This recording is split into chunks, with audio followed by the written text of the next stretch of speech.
जय हिंद, जय भारत। प्रिय विद्यार्थियों, मैं जोगेंद्र गोस्वामी आपको आज राजस्थान हिस्ट्री, राजस्थान जीके का एक बहुत अच्छा टॉपिक पढ़ाऊंगा। महाराणा प्रताप गोइल वंश, सिसोदिया वंश का एक जाना माना सम्राट या राजा, जो हर बच्चे की जुबां पे नाम रहता है, जिसे सब जानते हैं, जिसका नाम है महाराणा प्रताप।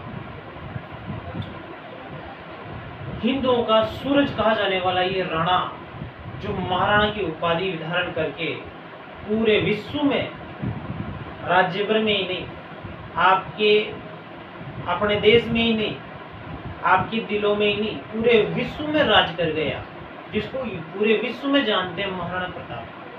हर किसी की जुबां पे रहता है। इनके दादाओं ने, परदादाओं ने, इनके वंशज ने, जो ऊपर के दादा परदादा थे, उन्होंने भी बहुत अच्छे अच्छे कारनामे किए, पर किसी का इतना नाम नहीं हुआ, प्रशंसा नहीं हुई। लेकिन महाराणा प्रताप इतने प्रसिद्ध हुए, क्या ही पढ़ाना है महाराणा प्रताप के बारे में। महाराणा प्रताप कौन नहीं जानता, बच्चा बच्चा जानता है।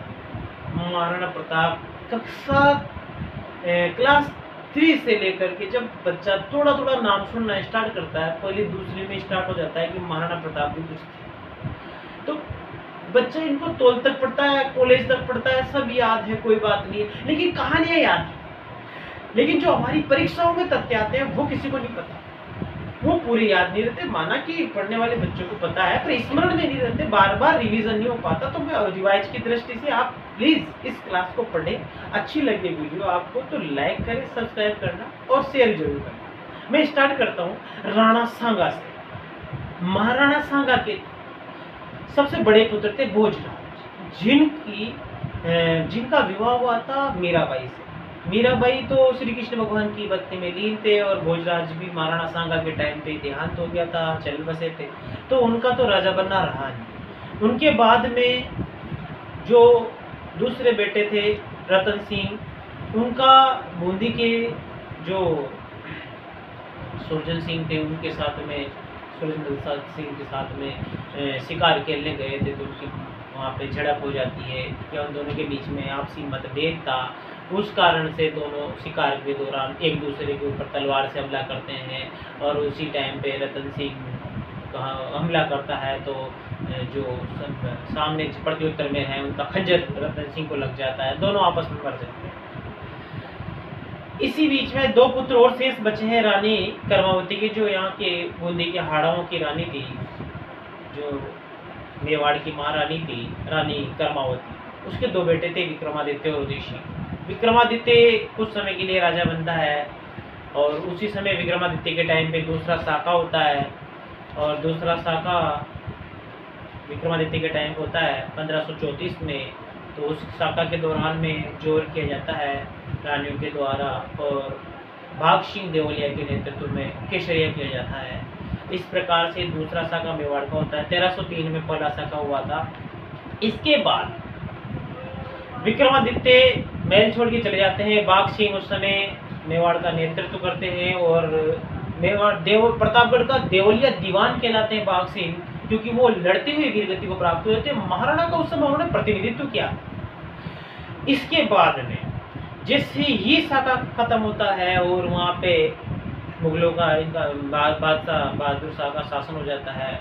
उसके बाद बहादुर शाह के मालवा में हुमायूं ने आक्रमण कर दिया। फिर बहादुर शाह उधर चले गए। बहादुर शाह उधर जाने के बाद में फिर दमन दीव की तरफ चले गए, दक्षिण भारत में चले गए। वहाँ पर उनकी झड़प पुर्तगाली से हो जाती है, और अंत में खत्म हो जाते हैं। उसके बाद वापस विक्रमादित्य आ गए, और विक्रमादित्य आदि तो उसके बाद में दासी पुत्र था एक बलबीर, उसने विक्रमादित्य की, कहते हैं, रात में सोते टाइम पे हत्या कर दी थी। और उदय सिंह को भी मारना चाहता, लेकिन पन्नाधाई, जो मेवाड़ की दाई माँ कहलाती है, और बहुत उद्धारक मान लो एक तरह से, मेवाड़ के लिए बहुत ज़्यादा विस्मरणीय महिला है, जिसको बार बार याद किया जाता है। पन्नादाई ने अपने पुत्र चंदन की बलि देकर के उदय सिंह को बचाया था, और सुरक्षित कहाँ ले गई, पहले प्रतापगढ़, फिर उसके बाद में प्रतापगढ़ जो उसकी रावत सहायता नहीं करते हैं, मना कर देते हैं बलवीर के डर से। फिर वो डूंगरपुर के आसकरण जी के पास जाती है, फिर आसकरण जी भी उसकी मना कर देते हैं रखने के लिए। फिर वो आशा देवपुरा के पास जाती है, कहाँ पर, कुंभलगढ़ में। कुंभलगढ़ में महाराणा प्रताप का लालन पालन पोषण होता है। गुप्त रूप से, और जैसे ही उदय सिंह का लालन पालन पोषण होता है, और उदय सिंह का लालन पालन पोषण होने के बाद जैसे बड़े होते हैं, सामंतों को पता चलता है, तो वहीं पर उनको राजा घोषित कर देते हैं और राज्याभिषेक करके महाराणा मान लेते हैं।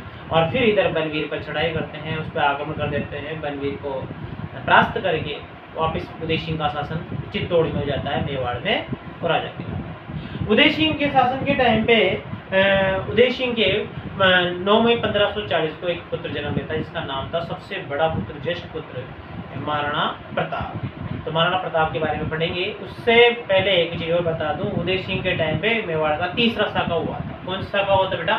तीसरा शाखा। प्रिय विद्यार्थियों, सबसे पहले आप लोगों को पढ़ना क्या है? महाराणा प्रताप। तो अपन उसी की बात करते हैं, महाराणा प्रताप। महाराणा नाम में इतनी दम है कि नाम सुनते आप लोगों को पता चल गया होगा कि महाराणा प्रताप कितने तेजस्वी हुआ करते होंगे। इनका नाम ऐसे ही नहीं आज इतिहास में पढ़ा जाता है, वाकई इन्होंने कुछ किया था। इनका जन्म हुआ था साहब, कब हुआ इनका जन्म? तो बेटा इनका जन्म हुआ था 9 मई 1540। 9 मई 1540 ईस्वी में इनका जन्म हुआ था। और अगर अपन हिंदू कैलेंडर के अनुसार देखें तो हिंदू वर्ष के अनुसार हमारे इनका जन्म हुआ था ज्येष्ठ शुक्ल तृतीया को। ज्येष्ठ शुक्ल तृतीया को मैं आपको बार बार बोल रहा हूं ताकि अगर क्लियर नहीं दिख पा रहा होगा तो सुनने में आ रहा होगा। ज्येष्ठ शुक्ल तृतीया। देखो ये कैसे याद रखोगे? सबसे बड़े थे महाराणा प्रताप, ज्येष्ठ थे और गोरे थे थोड़े, इसलिए इनको शुक्ल बोल दिया गया। ठीक है। और देखो तीन भाई इनको प्रमुख रूप से मानते हैं अपन, क्योंकि महारानी जो जयवंताबाई थी, इनकी माँ उदय सिंह की सबसे बड़ी रानी थी। जालोर के सोनगरा चौहान अकेरा सोनगरा की पुत्री थी ये, और इनसे सबसे बड़े पुत्र महाराणा प्रताप हुए थे, फिर शक्ति सिंह हुए थे। वैसे तो कई सारे पुत्र थे उदय सिंह के, लेकिन ये तीनों ज्यादा विख्यात थे। और एक जगमाल था, जगमाल जो इनकी क्या नाम से सबसे प्रिय रानी थी, धीरबाई। चालाक रानी थी, प्रेम क्या, चालाक रानी थी, प्रिय क्या होगी? चालाकी से प्रिय हो गई और कुछ भी नहीं था। उन्होंने बहुत चालाकी भरे काम किए थे। होता है ऐसा, पूरे राजमहल को कहते हैं बहुत ही संकट से घिरा हुआ इन्होंने बना दिया था। तो क्या नाम से भटियाणी रानी थी ये, भटियाणी रानी थी, क्योंकि जैसलमेर के बटनेर दुर्ग वगैरह से संबंधित थी, तो उधर क्या नाम से भटियाणी रानी कहलाई थी ये। और क्या नाम से इससे जो पुत्र जन्म लिया था वो जगमाल था। तो तीन पुत्र थे, इसलिए तृतीया को, तो कितना ज्येष्ठ शुक्ल तृतीया को इनका जन्म होता है। स्थान कौन सा है प्रिय विद्यार्थियों? तो स्थान है आपको जो चीजें याद रखने की वो जोश भर देने वाला है। मैंने कहा ना, महाराणा प्रताप का जीवन परिचय इतना जबरदस्त है, और इनके युद्ध वगैरह भी पढ़ेंगे अपन। कुंभलगढ़, कहाँ पर बेटा इनका जन्म हुआ? कुंभलगढ़ दुर्ग में इनका जन्म होता है 9 मई 1540 को। एक तथ्य और बता दूं, आप ही बताओ, 1536 की एक घटना सामने आती है कि बनवीर जो दासी पुत्र था, उसने चंदन को मारा था उदय सिंह की जगह पर 1536 में। मैं कह रहा हूं आपसे, अगर महाराणा प्रताप 1540 में जन्म लेते हैं तो उदय सिंह अगर 1536 में उदय सिंह की जगह चंदन को मारा जाता है, और लोग बाग कहते हैं कि उनको घास की टोकरी में रख के लाई थी, तो 14 साल का कोई बच्चा होगा और उसको टोकरी में रख के कौन ला सकता है साहब? या फिर नन्हा सा बच्चा होगा तो उसको 4 साल बाद कोई पुत्र जन्म दे देगा क्या? 4 साल का होने के बाद ही पुत्र जन्म हो जाएगा क्या? कुछ मिलने भी नहीं आती ऐसी दास्तान। तो ये कहता हूँ, बिल्कुल आप मानिए ये चीज फैक्ट है कि 1540 में जन्म हुआ था। उस समय उदय सिंह बड़े थे जब पन्नादा उनको लेके आए थे। ऐसे नहीं कि भाई गोदी में उठा के लाई थी या घास की टोकरी में उठा के लाई थी, बढ़िया हाथ पकड़ के आए थे, वो चल धर के आए थे बढ़िया आराम से, और वहां पर कुंभलगढ़ में शरण भी लेते। मैंने कहा हाँ, ये खतरनाक था, बनवीर मारना चाहता था उनको, क्योंकि विक्रमादित्य को मार दिया। अगली बात आती है कि माता का नाम क्या था। देखो भाई, माता की वजह से ही ये वीरता प्राप्त हुई थी। अभी जगमाल डरता था क्योंकि उसकी माँ ऐसी थी, उसको अटपटे चीजें सिखा दी। अब यहाँ देखो, महाराणा प्रताप को शुरू से कितना महान योद्धाओं की गाथाएं सुनाई गई है, वीर योद्धाओं की बातें बताई गई है, तो वो योद्धा बने और कुशल थे, राजनीतिज्ञ थे, गठबंधन करने वाले थे, संगठन बनाने वाले थे, महान यशस्वी राजा थे। बेटा मैं कहता हूँ आपसे कि माता का नाम था जयवंताबाई। क्या नाम था? जयवंताबाई। जयवंताबाई बिल्कुल साफ जालोर के सोनग्राज चौहानों की ये लड़की महाराणा प्रताप की माँ कितनी संस्कारी रही होगी कि इसने ऐसा बेटा जन्म दिया। अरे इनके बारे में तो बीकानेर के पृथ्वीराज ने भी अपनी माँ से कहा था कि माई है या पूता जन जिया राणा प्रताप। अरे अकबर सूता वध के जान सिराने साहब, अकबर को डर लगता था साहब कि मेरे सिर पे आकर के कभी भी महाराणा प्रताप मुझे कहीं ऊपर ना भेज दे, इतना डर लगता था, इतना खौफ था अकबर के। जबकि हिंदुस्तान का बादशाह जिसके पास इतनी सारी रियासतें हैं, इतने सारे राजपूतों को उसने अपने में मिला लिया है क्योंकि वो पूरे हिंदुस्तान का सम्राट बनना चाहता था। लेकिन महाराणा प्रताप उसकी अधीनता स्वीकार नहीं कर रहे थे, स्वाधीन थे, नहीं डर रहे थे। वो इतना प्रबल और इतना, देखो छोटा राज्य का शासक कितना बड़ा बड़ा काम कर गया। ये सिर्फ एक माँ के क्या नाम से जटिल और दृढ़ संस्कार थे। देखो मैं कहता हूँ जयवंता बाई इनकी माँ थी। ये अकेराज सोनगरा जालोर या पाली के अकेराज सोनगरा की पुत्री थी। अकेराज सोनगरा की पुत्री, अकेराज सोनगरा की पुत्री थी। अकेराज सोनगरा, अकेराज सोनगरा की पुत्री। इनके पिता का नाम क्या था? महाराणा प्रताप के पिता का नाम था उदय सिंह। क्या नाम था? उदय सिंह। उदय सिंह की सारी आपको मैंने जानकारी दे दी कि उदय सिंह के टाइम पे तीसरा शाखा हुआ था। उदय सिंह उस समय पहाड़ों में चले गए थे और बाकी जो वहाँ पर जयमल पत्ता थे उनकी वीरता से प्रसन्न हुए थे अकबर, और उनकी जो है मूर्तियां बनवा करके पत्थर की पाषाण की मूर्तियां बनवा के आगरा के किले पे लगवाई गई थी। बाद में औरंगजेब ने उनको तोड़वा दिया था, लेकिन उसके बाद भी राय सिंह ने यहाँ बीकानेर के दुर्ग जूनागढ़ वगैरह में यहाँ बाहर लगवाया। उनको आज भी वहाँ पे देखने को मिलती है। जयमल पत्ता बहुत वीरता से लड़े थे अकबर के टाइम पे, और अकबर इनको बहुत मानता था कि वाकई इन्होंने खूब युद्ध किया।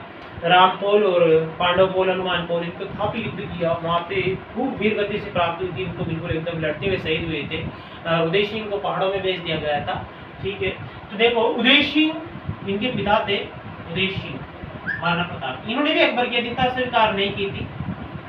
तीन शासक थे अकबर के समकालीन, उदय सिंह, महाराणा प्रताप और अमर सिंह। तीनों ने अकबर की अधीनता स्वीकार नहीं की थी। चायवली से जब युद्ध किया करते थे तो ये छोड़ के चले जाते थे, वापिस आए और वापिस अपना अधिकार ले लेते।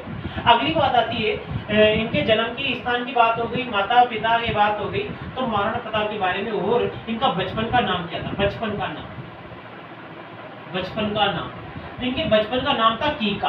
देखो भाई, कीका कूका इनको बुलाते थे। मैं कहता हूँ कि पहाड़ी क्षेत्रों में, इधर मेवाड़ की धरती पर छोटा बच्चा कोई भी हुआ, कोंबा हुआ, सांगा हुआ, कोई भी हुआ, उनको कीका कूका ही बुलाते थे क्योंकि छोटे बच्चों का नाम ही ये होता था। तो मैंने कहा कीका कूका, लेकिन जब इनको कीका कूका कहते थे तो बाद में आजकल आरपीएससी प्रश्न पूछने लग गई, कोई सा भी डिपार्टमेंट हुआ, और इसको सही मानने लगे कि बचपन का नाम उनका कूका कीका था। तो याद रखिएगा, बाकी तो छोटे बच्चों को उधर कीका कूका ही बोलते हैं पहाड़ी क्षेत्रों में। मैंने कहा इनकी जो रानी थी, रानी या पत्नी, तो पत्नी का नाम था, जो इनकी प्रिय थी, वैसे तो कई सारी पत्नियां थी, पर बाकी जो मेन रानी थी वो थी मुख्य रानी अजबदे, जिनको ये बहुत ही प्रेम करते थे। अजब प्रेम था अजबदे से, अजब प्रेम था अजबदे से, अजबदे, अजबदे इनकी प्रिय रानी थी अजबदे। इनके दुख सुख की साथी थी ये अजबदे। जयवंता बाई श्री कृष्ण भगवान से बहुत बढ़िया प्रेम था, और महाराणा उदय सिंह से तो था ही सही। मैंने कहा अगली बात जे अजबदे, मैंने कहा इनका राज तिलक कब हुआ था या राज्याभिषेक कब हुआ था? राज्याभिषेक मैं कह सकता हूँ या राज तिलक। तो सुनो ध्यान से, कोई भी राजपूतों में राजा हुआ करता था, जब उसका देहांत होता था तो जिन पुत्रों को राजा नहीं बनाया जाता था वो तो उसको अंतिम संस्कार के लिए जाया करते थे, और एक पुत्र जो बड़ा हो या कोई सा भी जो महाराणा को पसंद आता था, जिसको उसको राजा बनाना होता था, वो पुत्र कभी भी अंतिम संस्कार में नहीं जाया करता था। तो जगमाल को धीरबाई से जो प्राप्त पुत्र था जगमाल, उसको महाराणा उदय सिंह जीते जी ही राजा स्वीकार कर गए थे और बोला था कि इसको महाराणा बनाया जाए, और ये महाराणा बनेगा मेवाड़ का अगला। तो जगमाल इनके अंतिम संस्कार में नहीं गया। गोगुंदा में अंतिम संस्कार इनका हुआ था, क्योंकि तीसरे शाखा के बाद ये गोगुंदा चले गए थे और वहां पर महाराणा प्रताप गए, शक्ति सिंह गए, और भी कई सारे के पुत्र थे वो चले गए और वहां पर महाराणा उदय सिंह का अंतिम संस्कार हुआ। जैसे ही महाराणा उदय सिंह का अंतिम संस्कार हो रहा था, उसी समय वहां पर जो इनके सलूम्बर के चूड़ावत होते हैं, जो महाराणा बनाने का अधिकार रखते हैं, कोई भी महाराणा मर जाता है, उसका देहांत हो जाता है, तो उसके बाद अगला महाराणा कौन बनेगा, या तो राजा बता के जाता था जो मरने वाला है वो, या फिर वो नहीं बता पाता था तो सलूम्बर के जो चूड़ावत थे ये महाराणा चुनने का अधिकार रखते थे। तो सलूम्बर के कृष्णदास चूड़ावत थे और अकेरासवन थे जो इनके नाना थे महाराणा प्रताप के। उन्होंने कहा कि अभी मेवाड़ चारों तरफ से अकबर के आक्रमणों से घिरा हुआ है, उसके बावजूद जगमाल को क्यों महाराणा बनाया गया? जगमाल इतना सक्षम है ही नहीं, सबसे प्रतापी प्रभावी कौन है? महाराणा प्रताप है। तो इन सब की योजना के दौरान वहां पर ग्वालियर के राम सिंह तंवर वहां पे आए हुए थे, बहुत सारे राजा थे, और भी सबके विचारों के माध्यम से ये जो चली आ रही प्रथा थी वो पलट गई और पलट गई, इसको बदल दिया गया। कृष्णदास चूड़ावत ने वहीं पर गोगुंदा में हाथों हाथ कहते हैं कि 28 फरवरी 1572 को, देखो इनका शासन क्या रहा था, मैं यहाँ पर लिख देता हूँ। ये 1572 से शासन किया था महाराणा प्रताप ने, और कहाँ तक किया था बेटा? तो प्रिय विद्यार्थियों, इनका शासन काल 1572 से 1597 तक रहा था। कब तक रहा था? 1597 तक। मैं कहता हूँ हमारे जो शेर की ऊंचाई है ना, जरगा शेर गुरु शिखर, तो इसमें जो शेर जो चोटी है उसकी ऊंचाई भी 1597। देख लो आप कितनी काम की बातें आ रही निकल करके। और ये देखो शासक कब बने थे, तो आप एक चीज बताओ मुझे, 1540 में जन्म होता है और इसके 32 साल बाद 1572 में इनका राज्याभिषेक होता है। 28 फरवरी कहीं पुस्तकों में मिल सकता है, लेकिन 1 मार्च 1572 में बताते हैं कि इनका राज्याभिषेक हुआ था गोगुंदा में। अब आप बताओ, जब इनका देहांत हुआ था उसी समय राज्याभिषेक की बात आती है, तो आप इस चीज को फैक्चुअल मत मानना, मैं बता रहा हूँ आपको। 28 फरवरी 1572 मान सकते हो, 1 मार्च 1572 मान सकते हो। उस समय इनका राज्याभिषेक हुआ था। कहाँ हुआ था? गोगुंदा में। कहाँ हुआ था? गोगुंदा में। किसने किया था? तो कृष्णदास चूड़ावत ने इनकी हाथों हाथ कमर पे तलवार बांध दी थी, अकेरासवन ने पगड़ी बांध दी थी और इनका राज्याभिषेक कर दिया था सारे राजाओं की सहमति से, और भी कई लोग वहां आए हुए थे। गोगुंदा में कब हुआ था? और बताइए आप 1 मार्च मान सकते हो, 1 मार्च 1572 को इनका राज्याभिषेक होता है। 1572, ठीक है, 1572 में इनका राज्याभिषेक होता है, 1 मार्च 1572, ठीक है। उसके बाद में ये महाराणा प्रताप को पसंद नहीं आया कि भाई थोड़ा राज्याभिषेक थोड़ा सा होना चाहिए, गाजीबाजी के साथ में ढोल नगाड़े बजने चाहिए। तो फिर उन्होंने कुंभलगढ़ में विधिवत रूप से राज्याभिषेक या राज तिलक करने के लिए बताया और बोला कि थोड़ा सा, अरे यार चूड़ावत जी, यहाँ राज्याभिषेक कर दिया सबके सामने, किसने देखा? चलो भाई जगमाल को हटा करके बढ़िया सी राज्याभिषेक करते हैं। कहाँ पे करते हैं? कुंभलगढ़ में। तो इन्होंने कुंभलगढ़ में बड़े विधिवत रूप से राव चंद्रसेन वगैरह सब आए और बढ़िया विधिवत इनका राज तिलक हुआ। पूरी तरह से महाराणा प्रताप वहां के शासक हो गए। अरे जो दिलों में छाया, जननायक कहलाया, लोकप्रियता, वो था महाराणा प्रताप। ये सबके दिलों में बैठे हुए थे, कोई नहीं मानता था जगमाल को राजा। जगमाल वहां से निकला और कहाँ चला गया? अकबर के पास में। क्या करूं साहब, मुझे भगा दिया। किसने भगाया? प्रताप ने। क्या किया? खुद राजा बन गया। तो जगमाल को जहाजपुर की जागीर प्रदान कर दी, फरगना प्रदान कर दिया। किसने? अकबर ने। दया आ गया, कोई बात नहीं, मेरे पैरों में गिर गया, सिरों का उधर फरगना प्रदान कर दिया। जगमाल की जिंदगी ऐसे वैसे बीती, अब उसको क्या लेना देना, आग लगाओ। आपने तो इसकी बात करते हैं महाराणा प्रताप की, क्वेश्चन यहाँ से आते हैं। जगमाल जी इतना सा इनका भाई था, बस वो है जहाजपुर की जागीर फरगना प्रदान किया था। मैंने कहा जैसे ये राजा बने, अकबर ने सोचा कि यार थोड़ा इनको प्रेम पूर्वक समझाया जाए कि स्वाधीनता कब तक रखेंगे, अपनी अधीनता स्वीकार करके बढ़िया आराम से जिंदगी बिताया ना प्रताप। उसके पिताजी ने भी जीते जी कभी मेरी अधीनता स्वीकार नहीं की, तो अब कम से कम पिता के बाद में बेटे को अकल आ जाए। तो इसके लिए इन्होंने प्रेम पूर्वक 4 बार दूत भेजे। 4 बार, कितने? 4 बार इन्होंने दूत भेजे। कौन से दूत? शांति दूत, शांति के दूत भेजे। 4 बार दूत भेजे, ठीक है ना, शांति दूत। सबसे पहले कौन आया साहब? जलाल खां खोची। कौन आया? जलाल खां खोची आया। जलाल खां खोची ऐसे बोलते हैं, जलाल खां खोची नाम है इनका। कब आया बेटा ये? तो ये आए थे 1572 में। मार्च में तो राज्याभिषेक हुआ, ऐसे नहीं कि फटाफट आ जाएंगे, नवंबर में जाके आए थे। तो पर आप तो इसकी डेट याद, महीना याद मत रखना, 1572 याद रखना बस, क्योंकि 1572 में एक ही व्यक्ति आया था, जलाल खां खोची। बड़े समझदार थे, वाकपटु थे, बोलने में माहिर थे। सबसे पहले जलाल खां को भेजा। कि भाई ये फटाफट तो निर्णय लेने वाले हैं जल्दी से जल्दी, और बोलने में माहिर है। जलाल खां को भेजा, जलाल खां आए दरबार में, महाराणा प्रताप से बोला गया जलाल खां आए साहब अकबर के दरबार से, आओ बढ़िया बिठाओ, चाय पानी पिलाओ इनको, स्वागत करो इनका।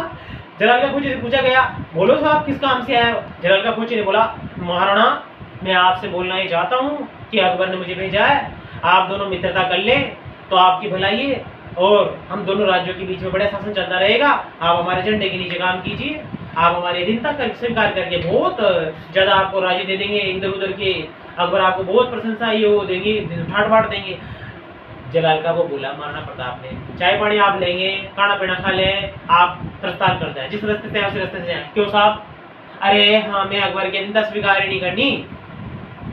दो ही मार्ग थे महाराणा प्रताप के पास में, या तो संघर्ष करके अकबर के विरुद्ध संघर्ष करे, युद्ध की रणनीति बनाए, दूसरा अकबर की अधीनता स्वीकार करके अपने राज्य को बचाए।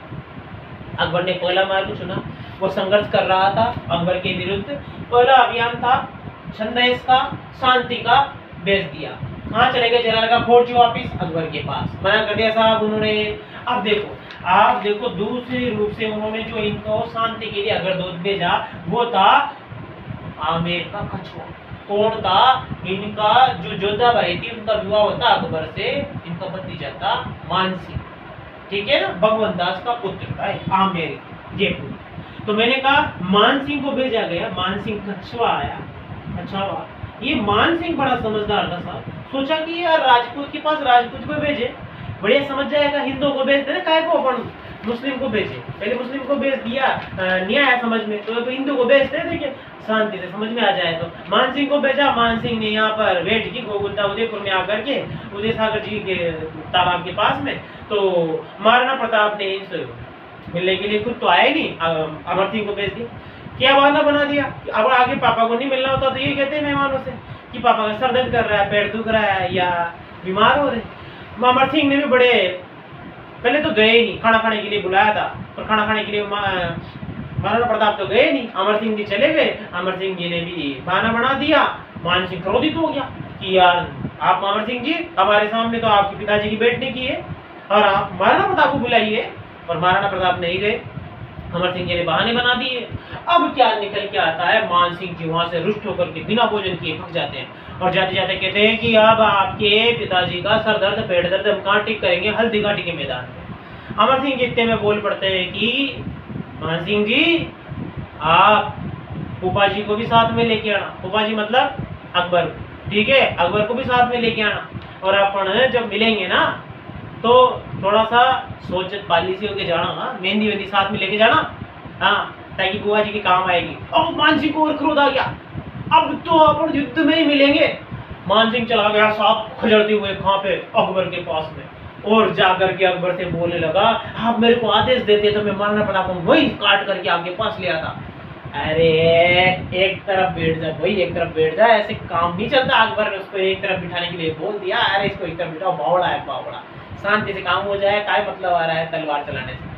अगला जो इन्होंने दूत भेजा, मान सिंह कब आए थे ये भी सुनना ध्यान से, ये आए थे जून 1573 में। कब आए थे? जून 1573 में। इनके बाद में अगला कौन आया साहब, देखो इसकी ट्रिक भी बताएंगे आपको। अगला है भगवंत दास। कौन आया? भगवंत दास, भगवंत दास। अब देखो भगवंत दास कब आया, कुछ तो कहते हैं सितंबर में अक्टूबर में आए थे, 1573 में आए थे, ये तो डेफिनेट है 1573 में आए थे, पर देखो आप सितंबर याद रखना, सितंबर में आए थे, सितंबर। इनका मैंने क्यों बता रहा हूँ, क्योंकि सन एक ही है। सितंबर में 1573 में भगवंत दास को भेजा। भगवंत दास ने कहा एक राजा को, देखो भाई उधर अमर सिंह गया था मिलने के लिए, तो अकबर ने सोचा कि बराबर के व्यक्ति को भेजते हैं, अपने महाराणा प्रताप की इंसल्ट कर दी, उसको नीचे वाले व्यक्ति को भेज दिया। अब ये दोनों बराबर के कहाँ हुए, तो मामला गड़बड़ हो गया। तो उन्होंने क्या किया, इसको भेज दिया भगवंत दास को, राजा राजा मिलेंगे एक दूसरे को, आमेर का उधर खचा हुआ राजा, इधर यहाँ महाराणा प्रताप मिलेंगे। अब महाराणा प्रताप से वेट करते हैं कौन, भगवंत दास, बिल्कुल महाराणा प्रताप भी मिलने के लिए आते हैं, दोनों में बातचीत होती है। कहते हैं हमारे दादा के टाइम पे, महाराणा संग्राम सिंह के टाइम पे आपके आमेर के पृथ्वीराज जी ने साथ दिया था, तो आप भगवंत दास जी आपके मैं झंडे के नीचे कहीं भी युद्ध लड़ने के लिए तैयार हूँ, पर उस जालिम के अधीनता में स्वीकार नहीं करूँगा। भगवंत दास जी कहते हैं अरे समझ जा बावड़ा, तेरे पिता ने भी उसके अधीनता स्वीकार नहीं की, वो भी चल बसे, तू भी नहीं समझेगा, बाप नहीं समझा, बेटा भी नहीं समझेगा, मरोगे तुम सालों। वो बड़ा प्रतापी राजा है, उसके पास बहुत शक्तिशाली है। कोई बात नहीं भगवान दास जी, आप बिल्कुल शांतिपूर्वक जाइए, सम्मान से ही। भगवान दास जी वापस चले जाते हैं, इनसे काम नहीं चलता है। फिर अगला जो अकबर का वित्त मंत्री था टोडरमल, वो खतरनाक आदमी आता है साहब, बहुत बुद्धि वाला आदमी था, सूझबूझ से काम करने वाला टोडरमल। अकबर को विश्वास था कि टोडरमल मना लेगा। टोडरमल यहाँ पर आया था साहब दिसंबर में। कब आया था? दिसंबर 1573 में। कब आया? दिसंबर 1573 में। ठीक है, 1573 दिसंबर में आते ही जो टोडरमल आया, इसने वित्त मंत्री के रूप में इसको अकबर को महाराणा प्रताप को समझाने की कोशिश की। बोला अकबर के पास में बहुत तो ज्यादा धन संपदा है, इतना ज्यादा पैसा है, इतना ज्यादा धन है कि वो काफी समय तक युद्ध कर सकता है। महाराणा प्रताप, आप तो बहुत, आपके पास इतनी सीमा है, अब सेना भी नहीं है, आपकी सीमा लिमिटेड है, आप आर्थिक रूप संकट से गुजर रहे हो, आप अपनी सेना को कब तक तैयार करोगे, कब तक युद्ध लड़ोगे? महाराणा प्रताप को समझाया, लाभ बताया उनका। तो टोडरमल जी से कहा, आपको खाना पीना, जो भी खाना पीना है खाओ और चल जाओ। इतने सारों को बेवकूफ थे वो, जिनको मैंने समझाया कि भाई वापस चले जाओ, आपको भी वही कह रहा हूं मैं अकबर की अधीनता स्वीकार नहीं करूंगा। एकमात्र हिंदू सम्राट जिसने स्वाधीन रहा, नहीं डरा, पीछे नहीं हटा, वो था महाराणा प्रताप। 4 बार सैनिक भेजे, दूत भेजे, शांति दूत भेजे कि अब तो दादा मान जा रहे महाराणा प्रताप। अकबर डरता था, अकबर रोया था इसकी मौत पर, अकबर रोया था इसकी मौत पर कि मेरी अधीनता स्वीकार नहीं की, बिना अधीनता स्वीकार की मर गया। मरा कैसे था? 1597 में 19 जनवरी को इनकी मौत हुई थी। मृत्यु, मैं मृत्यु के लिए इधर लिख देता हूँ। अभी तो बहुत सारी चीजें बतानी बाकी है, तो उनको मैं मौखिक बताऊंगा क्योंकि बोर्ड भर गया, मिटाऊंगा, टाइम लगेगा। मृत्यु कब हुई थी? 19 जनवरी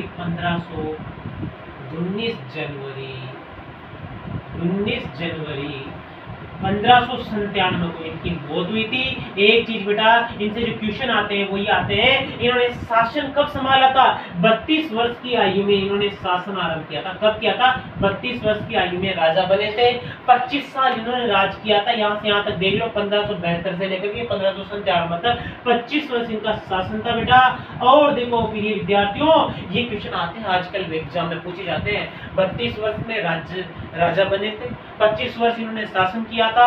आप देखो इन्होंने बिल्कुल सटीक जिए थे, 1540 से 1597 में 57 साल हो रहे हैं ईस्वी सन् से, और 57 साल ही ये जिए थे। इनका पूरा जीवन काल बहुत ही सुदृढ़ था साहब। इतनी छोटी सी आयु में पूरे विश्व में नाम कर गए। और देखो आप, पूरे छोटे से मेवाड़ राज्य ने हिंदुस्तान में दमकम मचा दिया, अकबर को जीने नहीं दिया, अकबर की नींद हराम कर दी। अब अकबर नहीं माना साहब, इधर इतने सैन्य अभियान 1573 तक भेजे, कुछ नहीं काम चला। अब क्या होगा? मान सिंह जो इधर महाराणा प्रताप से रुष्ट होके गया था, उसी को भेजते हैं तुम, और स्वतंत्र सेनापति भेज करके मुगल सेना का। और 18 जून 1576 में एक युद्ध लड़ा जाता है जो इतिहास में प्रसिद्ध है, जहाँ की मिट्टी आज भी अमर गाथाएं सुनाती है। वहां जाने के बाद इंसान में वीरता और उत्साह, योद्धाओं का एक विचार आता है। 18 जून 1576 में किसके अनुसार? 18 जून 1576 में हल्दी घाटी के पास में जो प्रशस्ति लिखी हुई उसके अनुसार और मातमिसा बोर्ड की किताबों के अनुसार ये युद्ध लड़ा गया था। और देखा जाए तो ये सेना मांडलगढ़ में, मुगल सेना जो है अप्रैल में आ चुकी थी। इन्होंने डेरे डाल लिए थे। सूचना मिलते कोमलगढ़ से महाराणा प्रताप रवाना हो गए थे और लोसिंग नामक स्थान पे इन्होंने भी अपनी सेना का जमावड़ा कर लिया था। और 21 जून 1576 डॉक्टर गोपीनाथ शर्मा के अकॉर्डिंग इन्होंने युद्ध लड़ा था, हल्दी घाटी का वो विशाल युद्ध जो 4:1 सेना में लड़ा गया था। इधर अकबर की 4, उधर महाराणा प्रताप की 1। मैंने कहा ना, वीर विनोद जो श्यामल दास के, उसके अनुसार अकबर की सेना, मुगलों की सेना थी 80,000, महाराणा प्रताप की सेना थी कितनी? कितनी थी? मात्र 20,000। आप देखो इधर दूसरी चीज, अगर आप वीर विनोद की बात नहीं करते हैं, मोड़ोत्नेरसी की बात करते हैं, तो उसके अनुसार अकबर की मुगलों की सेना थी 40,000 और महाराणा प्रताप की सेना थी 9-10,000। आप देखो इतनी छोटी सेना के बावजूद फिर भी युद्ध लड़ा जाता है, फिर भी महाराणा प्रताप नहीं घबराता है और युद्ध लड़ा जाता है हरावल के रूप में, जो इधर महाराणा प्रताप की तरफ से नेतृत्व कर रहे थे हकीम कासूरी। मैंने कहा देख लो आप, हिंदू होते हुए भी मुस्लिम सेनापति महाराणा प्रताप की सेना का अरावल में, अरावल का मतलब होता है सेना की आगे की टुकड़ी में हकीम कासूरी मोर्चा संभाल रहे थे। बीच में महाराणा प्रताप डोलान, बीच वाली चीज को कहा जाता है जो बीच में मोर्चा संभालता है। और राष्ट्रीय राज में चंद्रावल में राणा कुंजा देखो इन्होंने सबको संगठित किया, गरीब लोगों को भी साथ में लाया। उस समय उस राजा की क्या सोच रही होगी, जो आज अपन छुआछूत मिटा रहे हैं उस जमाने में मिटा दिया सामने वाले। देखो आप वीर योद्धा की बातें सुनने में ही मैंने कहा ना, एक रोमांस आता है, एक अलग ही तरह का एक मजा आता है कि क्या कहानी रही होगी उस वीर योद्धा की, जो देखे होंगे उनका क्या हुआ होगा। लेकिन देखो समय की थोड़ी कमी है, मैं मालदी घाटी बता पाऊंगा आज, देवेर का युद्ध, शाहबाज खां के आक्रमण, इनके बारे में बाद में बताऊंगा। थोड़ा हल्दी घाटी को थोड़ा विस्तार से बता करके आपसे आज जय हिंद बोलता हूँ। हल्दी घाटी का युद्ध 1576 को लड़ा जाता है। उधर मुगल सेना में सबसे पहले मानसिंह होता है, और लास्ट में हरावल में तो मानसिंह और चंद्रावल में आसफ खां दोनों युद्ध लड़ते हैं। 80,000 की सेना, 20,000 की सेना महाराणा प्रताप की। बीच में महाराणा प्रताप होते हैं, अकीम का सूरी होता है, ग्वालियर के राम सिंह तंवर, उनके 3 बेटे, और इधर इनके ससुर जी रामरख पवार, ये सारे इनके, और कृष्णदास चूड़ावत जी, इन सब के नेतृत्व में महाराणा प्रताप युद्ध लड़ते हैं छोटी सी सेना के साथ में। लेकिन फिर भी स्टार्टिंग की जो हरावल सेना थी, शुरुआत की जो सेना थी, उसने मुगलों की सेना को खदेड़ दिया और भगने लग गई, भगदड़ मच गई सेना में।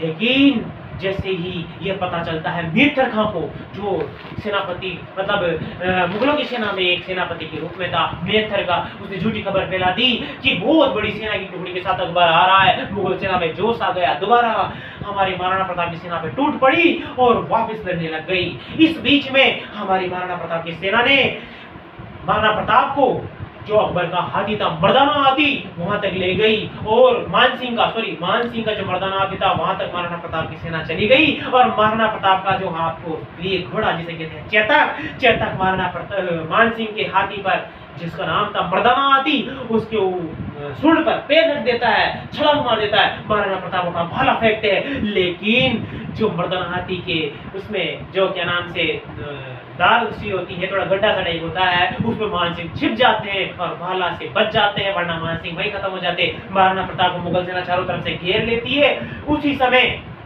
जो हमारे महाराणा प्रताप के सेनापति हैं, सामंत है, वो सब उनको समझाते हैं कि आप चले जाइए। महाराणा प्रताप फिर भी पीछे नहीं हटते हैं, युद्ध लड़ने की कोशिश करते हैं, लेकिन महाराणा प्रताप को बोला जाता है कि आप युद्ध से बाहर जाइए, सुरक्षित जगह पे जाइए। तो उसी समय उनका जो छत्र है वो राणा जाला बीदा धारण करते हैं, और जाला बीदा महाराणा प्रताप के वस्त्र धारण करके महाराणा प्रताप के लड़ता है। मुगल सेना उनको जाला बीदा को महाराणा प्रताप समझ लेती है, महाराणा प्रताप को मार दिया जाता है, वो शहीद हो जाते हैं उस समय उस युद्ध में। और उसके बाद हल्दी घाटी युद्ध के बाद में जो बड़ा सा नाला था उसको पार करके चेतक जब अपने पैर कट गए थे, उस हाथी की सूंड में खंजर लगे हुए थे, उन खंजरों से चेतक के पैर कट गए थे। फिर भी महाराणा प्रताप को एक बड़ा नाला आया था, उस नाला को पार करके बलीचा गांव में उसके नाला को पार करके आगे पहुंचा दिया, महाराणा प्रताप को सुरक्षित निकाल दिया।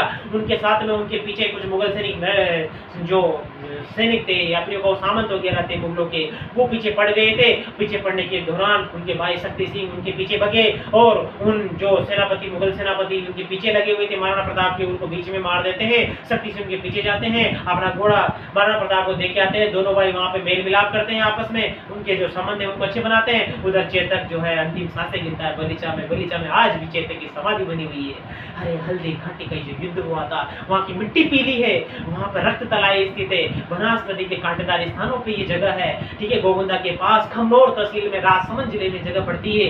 कहते हैं कि वहाँ की मिट्टी पीली होने के कारण इसको हल्दी घाटी कहा गया था। कुछ लोग ये भी कहते हैं कि वहाँ पर कई सारी नव युवाएं थे जिनके हाथों में मेहंदी लगी हुई थी, वो पुरुषों के वस्त्र धारण करके लड़ी थी, इसलिए वहाँ पर इसको हल्दी घाटी का मैदान कहा जाता है। लेकिन कई सारी किंवदंतियां है, महाराणा प्रताप यहाँ से बच निकले थे, उन्हीं के सिक्के वहाँ पर बाद में भी चल रहे थे, सिक्के देखो उन्हीं के चल रहे हैं। तो आप ये नहीं कह सकते ये तो युद्ध अनिर्णायक था, इसमें कोई निर्णय नहीं हुआ, इसकी कोई नहीं कह सकते कि महाराणा प्रताप जीते थे अकबर जीते थे। मानसिंह को आसफ खां को दरबार में नहीं बुलाया इस युद्ध के बाद में अकबर ने, तो आप कैसे कह सकते हो कि युद्ध अकबर जीता था? नहीं जीता। महाराणा प्रताप की विजय मानी जाती है जगदीश मंदिर की जो प्रशस्ति है उसके अकॉर्डिंग, राज प्रशस्ति उसके अकॉर्डिंग, कई सारी परिस्थितियां जो ये कहती है कि वाकई महाराणा प्रताप विजय हुए थे, क्योंकि उन्हीं के मेवाड़ में सिक्के चल रहे थे। उसके बावजूद महाराणा प्रताप सुरक्षित निकले, वापस कुंभलगढ़ पहुंचे। उन्होंने एक के बाद एक अपने सभी जो मुगलों से हैं उनके राज्य चले गए थे वापस छुड़ाया, केवल मांडलगढ़ को और चित्तौड़ को नहीं छुड़ा पाए थे अपने जीवन काल में, बाकी सबको वापस दोबारा उन्होंने छुड़ा लिया था, अपने अधीन कर लिया था। बहुत ही संग्राम भरी की कहानी है। हल्दी घाटी युद्ध के बाद अगले दिवाली के कई सारे युद्ध लड़ते हैं अमर सिंह जी वगैरह। फिर अकबर के अभी का अभियान और भी आते हैं, और भी कई सारे सेनापति मुगल आते हैं, शाहबाज खां वगैरह, ठीक है, अब्दुल रहीम खान खाना वगैरह। उनकी जानकारी मैं अगली वीडियो में, अगली क्लास में दूंगा।